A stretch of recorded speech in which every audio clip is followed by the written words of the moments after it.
ಧಾರವಾಡದಲ್ಲಿ ಕೈ ನಾಯಕ ಫೈರೋಜ್ ಕೊಲೆ ಪ್ರಕರಣಕ್ಕೆ ಸಂಬಂಧಪಟ್ಟಂಗೆ ಈಗ ಈ ಕೊಲೆ ಕೇಸ್ನಲ್ಲಿ ರಾಜಕಾರಣಿಯ ಹೆಸರೊಂದು ಕೇಳಿ ಬರ್ತಾ ಇದೆ. ಕೈ ನಾಯಕನ ಪತ್ತೆಗಾಗಿ ಪೊಲೀಸರು ಕೂಡ ಈಗಾಗಲೇ ಬಲೆ ಬೀಸಿದ್ದಾರೆ. ಈ ಕೊಲೆ ಕೇಸ್ನಲ್ಲಿ ಪ್ರಮುಖವಾಗಿ ರಾಜಕಾರಣಿಯ ಹೆಸರು ತಳುಕು ಹಾಕಿಕೊಂಡಿರುವಂತದ್ದು ಹೆಸರು ಕೇಳಿ ಬರ್ತಾ ಇದೆ. ಹಾಗಾಗಿ ಆ ಕಾಂಗ್ರೆಸ್ ನಾಯಕನ ಪತ್ತೆಗಾಗಿ ಪೊಲೀಸರು ಬಲೆ ಬೀಸಿದ್ದಾರೆ. ಫೈರೋಜ್ ಕೊಲೆ ಕೇಸ್ನಲ್ಲಿ ಇಸ್ಮಾಯಿಲ್ ತಮಟ್ಗಾರ್ ಕೈವಾಡ ಇದೆಯಾ ಅನ್ನೋ ಪ್ರಶ್ನೆ. ಇಸ್ಮಾಯಿಲ್ ತಮಟ್ಗಾರ್ ಅಂಜುಮನ್ ಸಂಸ್ಥೆಯ ಅಧ್ಯಕ್ಷ. ಇಸ್ಮಾಯಿಲ್ ತಮಟ್ಗಾರ್ ಬಂಧನಕ್ಕೆ ಪೊಲೀಸರು ಮುಂದಾಗಿದ್ದಾರೆ. ಅಬ್ಸ್ಕ್ಯಾಂಡ್ ಆಗಿರೋದು ಇಸ್ಮಾಯಿಲ್ ತಮಟ್ಗಾರ್ ತಲೆಮರೆಸಿಕೊಂಡಿದ್ದಾರೆ ಅನ್ನೋ ವಿಚಾರ ನಿನ್ನೆಯಿಂದ ಗೊತ್ತಾಗ್ತಾ ಇದೆ. ಈಗ ತಮಟ್ಗಾರ್ ಬಂಧನಕ್ಕೆ ಉಪನಗರ ಪೊಲೀಸರು ಹುಡುಕಾಡ್ತಾ ಇದ್ದಾರೆ ನಿನ್ನೆಯಿಂದ. ಈಗಾಗಲೇ ಮನೆ ಮತ್ತು ಅಂಜುಮನ್ ಸಂಸ್ಥೆಯ ಕಚೇರಿಯಲ್ಲಿ ಸರ್ಚಿಂಗ್ ಮಾಡಲಾಗಿದೆ.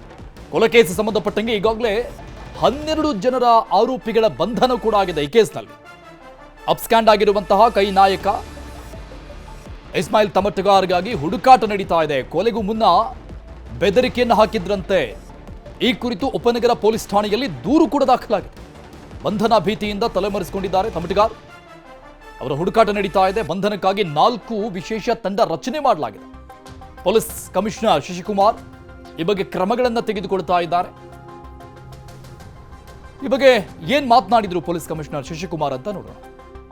ಬರ್ಬನ್ ಪೊಲೀಸ್ ಠಾಣಾ ಸರಹದ್ದಿನಲ್ಲಿ ಒಂದು ಕೊಲೆ ಪ್ರಕರಣ ನಡೆದಿತ್ತು, ಫೈರೋಜ್ ಪಠಾಣ್ ಅಂತ.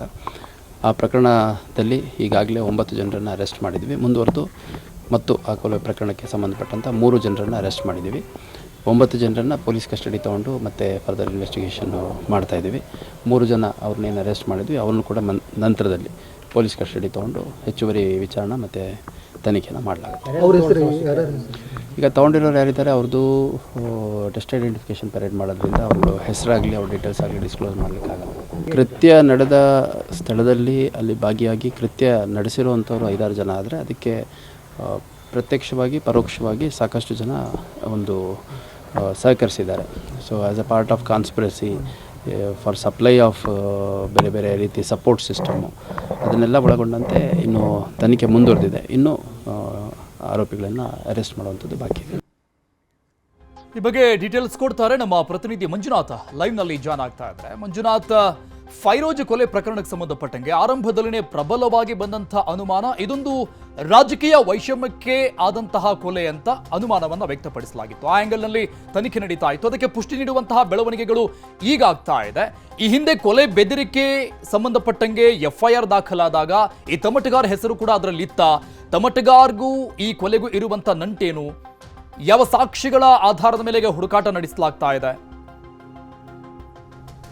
ಹೌದು ಅರುಣ್, ಏಪ್ರಿಲ್ 10ನೇ ತಾರೀಕು ನಂತರ ರಾತ್ರಿ 9 ಗಂಟೆಯ ಸುಮಾರಿಗೆ ಏನು ಕಾಂಗ್ರೆಸ್ನ ರಾಜ್ಯ ಪ್ರಧಾನ ಕಾರ್ಯದರ್ಶಿ ಅಂತ ಫೈರೋಜ್ ಪಠಾಣರ ಕೊಲೆ ಪ್ರಕರಣ ನಡೆದಿತ್ತು. ಕೊಲೆಗೆ ಸಂಬಂಧಿಸಿದಂತೆ ಪೊಲೀಸರು ಕೂಡ ಉಪನಗರ ಪೊಲೀಸ್ ಠಾಣೆಯಲ್ಲಿ ದೂರು ದಾಖಲಾಗಿತ್ತು. ದೂರಿಗೆ ಸಂಬಂಧಿಸಿದಂತೆ ಆರಂಭದಲ್ಲಿ 9 ಜನರನ್ನ ಬಂಧಿಸಿದ ಪೊಲೀಸರು ಈವರೆಗೂ ಕೂಡ ಮತ್ತೆ 3 ಜನರ ಬಂಧಿಸಿದ್ದು ಒಟ್ಟು 12 ಜನರನ್ನ ಪ್ರಕರಣಕ್ಕೆ ಸಂಬಂಧಿಸಿದಂತೆ ಬಂಧನ ಮಾಡಿ ವಿಚಾರಣೆ ಕೈಗೆ ತೆಗೆದಿದ್ದಾರೆ. ಇದರಲ್ಲಿ ಪ್ರಮುಖವಾಗಿ ಏನಂತಂದ್ರೆ ಪ್ರಕರಣ ನಡೆದ ಬಳಿಕ ಏನಂತಂದ್ರೆ ಅದೊಂದು ರಾಜಕೀಯ ವೈಷಮ್ಯಕ್ಕೆ ಕೊಲೆ ನಡೆದಿತ್ತು ಅಂತ ಮೇಲ್ನೋಟಕ್ಕೆ ಕಂಡು ಬಂದಿತ್ತು. ಜೊತೆಗೆ ಇದಕ್ಕೆ ಏನಂತಂದ್ರೆ ಇದಕ್ಕೂ ಕೊಲೆ ನಡೆಯೋಕ್ಕಿಂತ ಮೊದಲಿನ ಒಂದು ಆಡಿಯೋವನ್ನ ಏನು ಫೈರೋಜ್ ಪಠಾಣ್ ಅವರ ಕುಟುಂಬಸ್ಥರು ಕೊಲೆಯ ಬಳಿಕ ಏನಂತಂದ್ರೆ ವೈರಲ್ ಮಾಡಿದ್ದಾರೆ. ಜೊತೆಗೆ ಈ ಕುರಿತು ಒಂದು ಉಪನಗರ ಪೊಲೀಸ್ ಠಾಣೆಯಲ್ಲಿ ದೂರನ್ನು ನೀಡಿದ್ದಾರೆ. ಈ ಏನು ಫೈರೋಜ್ ಪಠಾಣ್ ಮತ್ತು ಏನು ಇಸ್ಮಾಯಿಲ್ ತಮಟ್ಗಾರ್ ಏನಂತಂದ್ರೆ ಈಗಾಗಲೇ ಧಾರವಾಡದ ಅಂಜುಮನ್ ಸಂಸ್ಥೆಯ ಅಧ್ಯಕ್ಷರಂತ ಕಾಂಗ್ರೆಸ್ ಮುಖಂಡರಾದಂತ ಇಸ್ಮಾಯಿಲ್ ತಮಟ್ಗಾರ್ ಮತ್ತು ಪಠಾಣ್ ಮಾತನಾಡಿರೋ ಆಡಿಯೋ ವೈರಲ್ ಆಗಿದೆ. ಜೊತೆಗೆ ಇರುವಂತಹ ಆಡಿಯೋದಲ್ಲಿ ಕೂಡ ಏನಂದ್ರೆ ಪಠಾಣ್ಗೆ ಇವನು ಬೆದರಿಕೆ ಹಾಕಿದ ಆಡಿಯೋ ಕೂಡ ಈಗ ಪೊಲೀಸರಿಗೂ ಕೂಡ ಕುಟುಂಬಸ್ಥರು ನೀಡಿರೋದು.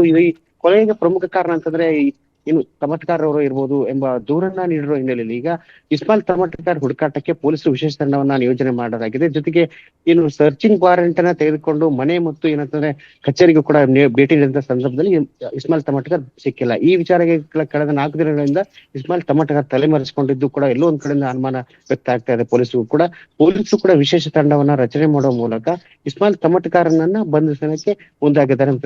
ಈಗಾಗಲೇ ಕೂಡ ಧಾರವಾಡ ಜಿಲ್ಲೆಯಲ್ಲಿ ಕೂಡ ಅಂತಂದ್ರೆ ಮುಖಂಡರುಗಳ ಕೊಲೆಯಲ್ಲಿ ರಾಜಕಾರಣಿಗಳ ಕೈವಾಡ ಇತ್ತು ಎಂಬುದಕ್ಕೆ ಇದು 2ನೇ ಸಾಕ್ಷಿ ಅಂತ ಹೇಳ್ಬೋದು. ಯಾಕಂತಂದ್ರೆ ಈ ಮೊದಲು ಕೂಡ ಜಿಲ್ಲಾ ಪಂಚಾಯತ್ ಸದಸ್ಯ ಯೋಗೀಶ್ ಗೌಡ ಕೊಲೆಗೆ ಸಂಬಂಧಿಸಿದಂತೆ ಈಗಾಗಲೇ ಶಾಸಕ ವಿನಯ್ ಕುಲಕರ್ಣಿ ಜೈಲು ಪಾಲಾಗಿದ್ದಾರೆ.